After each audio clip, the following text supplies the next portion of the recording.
Hi, Grandma Abuela here. I'm outside and I am going to show you how I make my bow and my arrow. You may hear the dogs barking in the background. I apologize for that. My one dog, Sanji, anytime he sees something move or hears something move, he thinks he needs to bark. So we may hear him barking. When he barks, then Indiana Jones and Zodi follow suit. I've done a lot of the prep work already because I don't want to bore you with showing you something that takes a long time to do. So what I started out with was I cut a couple of longer sticks that I could use for my bows. When I was a kid, I used to do this. I always used willow sticks because that's what grew in our backyard. I don't have a willow tree growing in my backyard, which is quite amazing because I think everybody in the world has a willow tree except for me. I'm used to working with willow. I actually prefer that because it's a little bit more springy. These, I believe, are cottonwood branches, but I decided to go ahead and give these a try. I don't know how they're going to work, because I figured if I was out on a loan, I can't guarantee that I'll have willow trees there, so I need to make do with what there is. The great thing about this is that if my bow breaks, I just get another branch. So what I did was I found one that was long. I actually wish it was a little bit longer than this. It's kind of short, but it was as long as I could get with what I had to work with, and it will do. If it were a little bit longer, I think it would have more spring. I try to get one that's fairly straight. This is okay. And I cut two. I wasn't sure which one I wanted. And then I kind of bent them to see which one had the most spring. Did the same thing with this one. And after experimenting, I decided that this one was the better one. It's a little bit thicker, but I prepped both of them in case this one breaks. They're about the same length. That's the other thing I did. I had a third stick and it was quite a bit shorter, so I opted not to even use it. So I'll set the smaller one aside. And then I'm going to use this one, and what I've done is I cut some notches, and I'll show that to you right there. You can see how I've got the notches. What I did was I took my knife, and oh, that's not going to work. I took my knife and I just went around the edge of the bark, and then I just kind of whittled that out, and I did the same thing down here on this end. That's to keep my string in place. It really helps if you have like kind of a knot like I have right here. You can see that it's where a branch came out. I also took all the branches off. I did that ahead of time for you too. And then I cut a piece of string.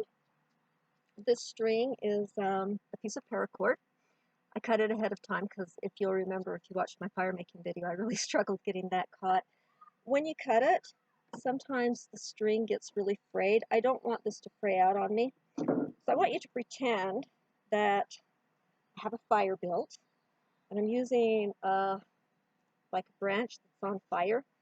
And I'm going to show you what I do is I'm going to singe this just a little bit, melt the tip so that it's nice and solid. I'm going to use the lighter. We're going to pretend that this is actually a branch.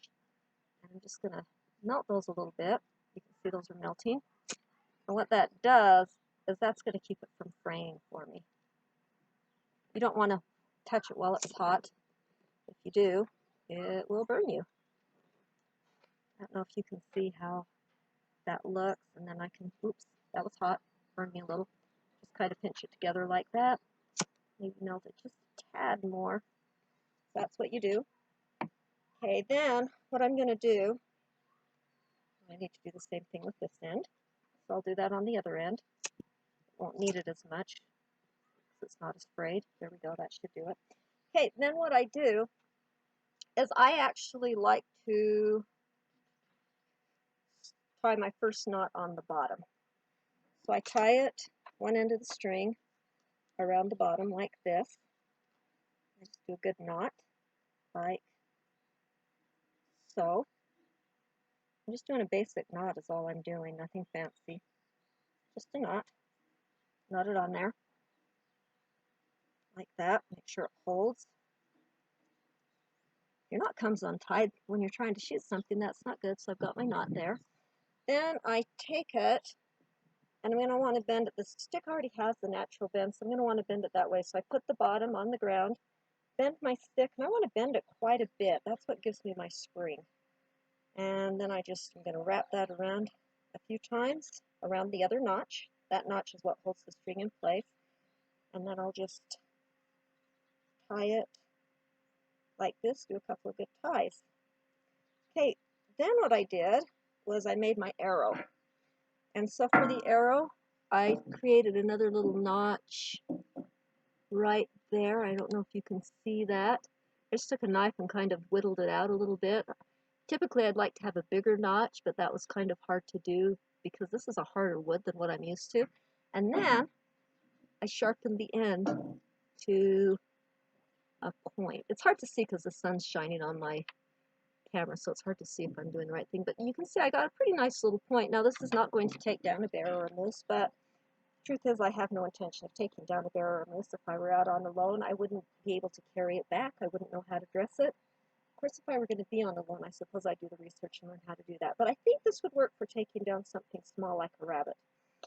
So then what I'm going to do is I'm put the notch in the string like this, and I don't know how far this is going to show.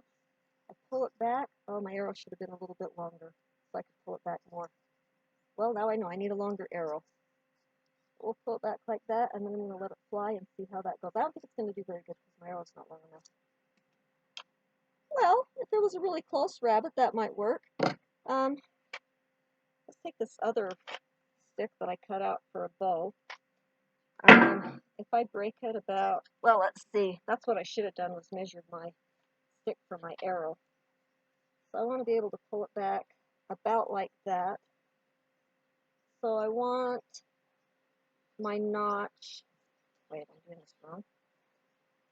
Okay, yeah, I'm the mighty hunter here, pulling my arrow back wrong. So I'm going to want to notch this about right there. So I'm going to break this stick about right here. Just use my knee to do that. Or not. Ah, there we go. And the awesome thing about this is, this actually, when it broke, kind of created a natural notch there. I'm not going to go to the trouble of doing a notch. I just kind of want to show you how this bow might work. Okay, so I put it there. Pull it back. By the way, the straighter your stick, the straighter your shot's going to be. And let's see.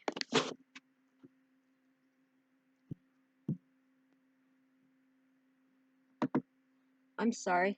I think I lost you for a minute. Anyways, I'm going to pull this back and guide it and shoot. Well, it shot. It went totally crooked. I think my bow might have potential. I actually think it needs to be a little bit tighter, and I definitely need a straighter stick for my arrow.